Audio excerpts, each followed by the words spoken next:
Más de 40.000 personas cruzaron a nado la frontera de Ceuta en los últimos días, en una de las crisis migratorias más graves que ha vivido la ciudad autónoma en bastantes años. Entre 80 y 100 personas se cree que han muerto en el intento. Este no es un titular lejano, está ocurriendo ahora mismo a las puertas de España. A finales de julio, la llegada masiva de migrantes desbordó Ceuta, las calles se llenaron de jóvenes durmiendo a la intemperie, el ejército desplegado en patrullas, comercios cerrados durante las fiestas patronales de agosto y un centro de acogida colapsado con peleas y acampadas a las puertas. Los vecinos denuncian pérdidas económicas irreversibles. Las autoridades hablan de una situación sin duda sin precedentes. Detrás de estas cifras hay historias humanas.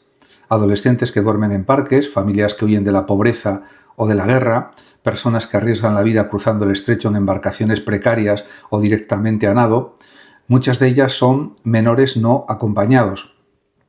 El Mediterráneo sigue siendo año tras año una de las fronteras más letales del mundo, y lo que se vive en Ceuta y Melilla es solo una parte visible de un drama mucho más amplio que también golpea las costas, por ejemplo, de Canarias, de Lampedusa o de Grecia y también de las Islas Baleares, entre otros espacios de la Unión Europea.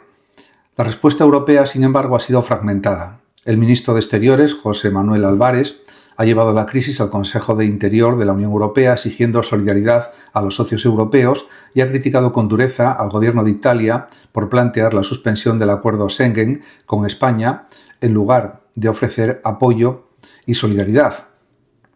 Álvarez ha insistido en que Ceuta y Melilla son fronteras desiguales entre la Unión Europea y África y que sostener esa frontera no puede recaer solo sobre España. Sus palabras resumen una demanda urgente. La solidaridad no puede quedarse en declaraciones vacías mientras un solo país carga con el peso humano, logístico y económico de estas crisis. Esta situación también deja al descubierto tensiones más profundas. Por ejemplo, la desconfianza hacia Marruecos, acusado por algunas voces de aflojar los controles fronterizos como forma de presión política, y el riesgo de que la migración se use como herramienta de negociación entre estados, dejando a las personas migrantes como moneda de cambio. Frente a esto, la solidaridad efectiva es indispensable. Reparto justo de la acogida entre países europeos, recursos para las ciudades fronterizas, vías legales y seguras de migración y una respuesta humanitaria que no dependa de la buena voluntad de un solo país. Detrás de cada cifra hay una persona. Mientras los ministros de Interior de la Unión Europea se conectaban a una videoconferencia de urgencia en Ceuta, se contaban ya 88 muertos según cifras del gobierno ceutí. Esa es la distancia a veces insalvable entre la diplomacia y la tragedia humana. La reunión que se celebra este martes responde a una petición formal de Pedro Sánchez y de otros 22 Estados miembros que solicitaron un encuentro extraordinario tras la entrada masiva de migrantes en Ceuta la semana pasada. Al encuentro se han sumado, además de los titulares de Interior de los 27, representantes de Frontex, la Agencia de Asilo de la Unión Europea, Europol y el Servicio Europeo de Acción Exterior, en un intento de dar una respuesta coordinada a un episodio que ha desbordado a la ciudad autónoma. El ministro del Interior, Fernando Grande Marlaska, ha planteado ante sus homólogos que la política migratoria española es preventiva y sostenida en el tiempo, apoyada en la cooperación con los países de origen y tránsito, y ha reivindicado que las llegadas irregulares a la frontera española se han reducido en los últimos 2 años. Fuentes del Ejecutivo apuntan que Marlaska tiene intención de denunciar la actitud que consideran egoísta e insolidaria de algunos socios, señalando especialmente a Italia en pleno cruce de reproches por la amenaza de Roma de suspender el acuerdo Schengen con España. El propio Pedro Sánchez ha insistido en que la respuesta debe ser común. Control de fronteras sí, pero también solidaridad efectiva entre los Estados miembros. Es una fórmula que suena razonable sobre el papel, pero que choca con una realidad más incómoda, la de un continente africano atravesado por guerras, pobreza extrema y falta de oportunidades, del que huyen personas dispuestas a cruzar el estrecho a nado con tal de no quedarse. Detrás de los 88 muertos hay historias que ninguna videoconferencia puede reparar. Lo positivo es que, según los embajadores de los 27 reunidos en Bruselas, la crisis quedó rápidamente bajo control con la práctica totalidad de los migrantes retornados a Marruecos y sin movimientos hacia la península ni hacia otros países europeos. Pero la gestión de la emergencia no puede sustituir a una política migratoria estructural, europea y humana. Controlar las fronteras es legítimo y necesario, pero hacerlo sin reconocer el drama humanitario que empuja a miles de personas a jugarse la vida es mirar solo la mitad del problema. La solidaridad que reclama España no debería limitarse a un reparto de responsabilidades entre gobiernos, sino extenderse a una respuesta real ante el sufrimiento. Un menor recoge 3 galletas caídas al suelo y otro se abalanza sobre ellas. Esa escena, relatada por el equipo de COPE a las puertas del centro de acogida de Ceuta, resume mejor que cualquier estadística lo que significa vulnerar los derechos humanos de un migrante.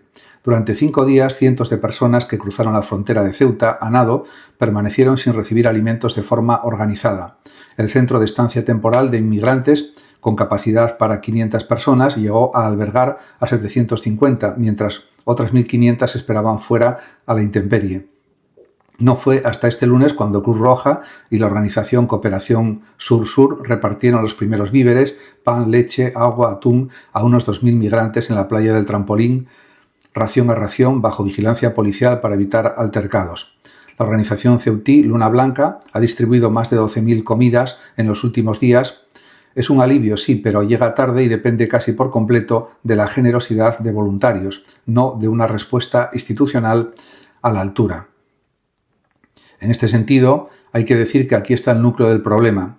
Los derechos humanos son universales por definición. No dependen del país de origen, del estatus migratorio, ni de si se ha cruzado una frontera con papeles o a nado. El derecho a la alimentación, al agua, a un techo, a la dignidad, se aplica a un menor no acompañado, igual que a un adulto o a una persona mayor. Y sin embargo, en la práctica, ese principio se diluye entre la saturación de recursos, la lentitud administrativa y en ocasiones la falta de voluntad política. De esta manera, hay que decir que lo más grave es que entre quienes han pasado varios días sin comer hay menores, niños que huyeron de la pobreza o la violencia y que al llegar a suelo europeo se han encontrado con hambre, hacinamiento y noches al raso.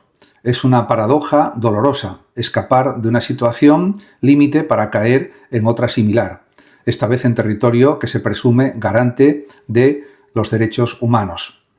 El trabajo de Cruz Roja y de otras organizaciones humanitarias merece, sin duda, un reconocimiento explícito. Son ellas muchas veces, con medios limitados, quienes sostienen la dignidad de estas personas cuando las estructuras oficiales se ven desbordadas. Pero no puede ser la sociedad civil sola quien cargue con una responsabilidad que corresponde al Estado y a la Unión Europea en su conjunto.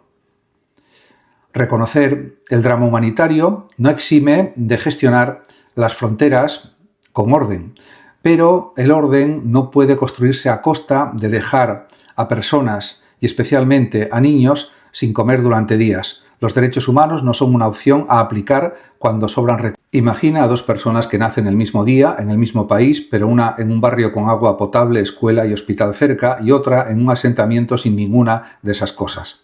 Ambas tienen sobre el papel los mismos derechos. En la práctica, solo una podrá ejercerlos plenamente. Ahí empieza la pregunta que sostiene toda la idea de justicia social. La justicia social es el principio según el cual todas las personas deben tener acceso equitativo a los recursos, oportunidades y condiciones necesarias para vivir con dignidad, independientemente de su origen, género, clase social, etnia o cualquier otra circunstancia. No se trata solo de que existan leyes que reconozcan derechos, sino de que esos derechos puedan hacerse realidad en la vida cotidiana de cada persona. La justicia social busca corregir las desigualdades estructurales que impiden ese acceso equitativo, ya sea mediante políticas de redistribución, protección social, educación pública o sistemas sanitarios universales.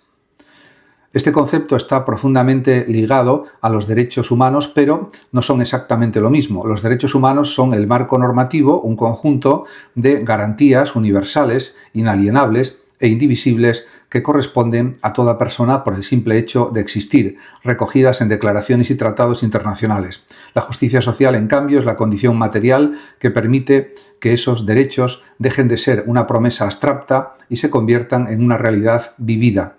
Se puede tener reconocido el derecho a la educación, pero si no existe justicia social, ese derecho puede quedar vacío para quien no tiene acceso a una escuela cercana, a materiales o a tiempo libre de otras responsabilidades.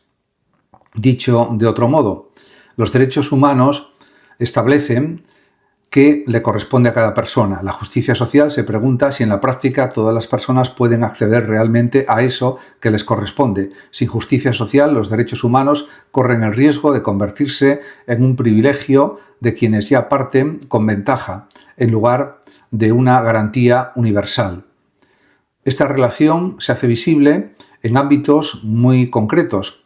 El derecho a la salud choca con la falta de justicia social cuando el código postal determina la esperanza de vida de una persona.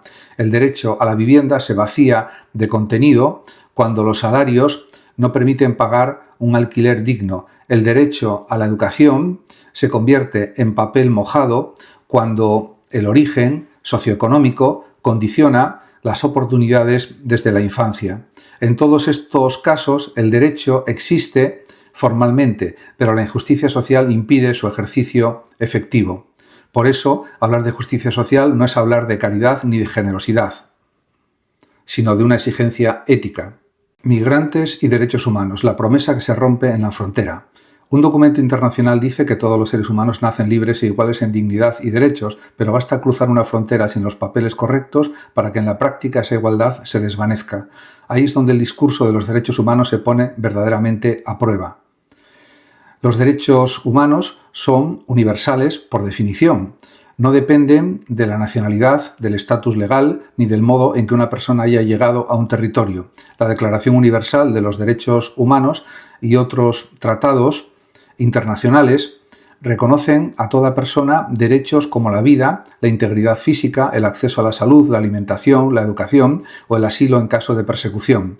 Sobre el papel, estos derechos protegen igual a un ciudadano que a un migrante, tenga o no regularizada su situación administrativa.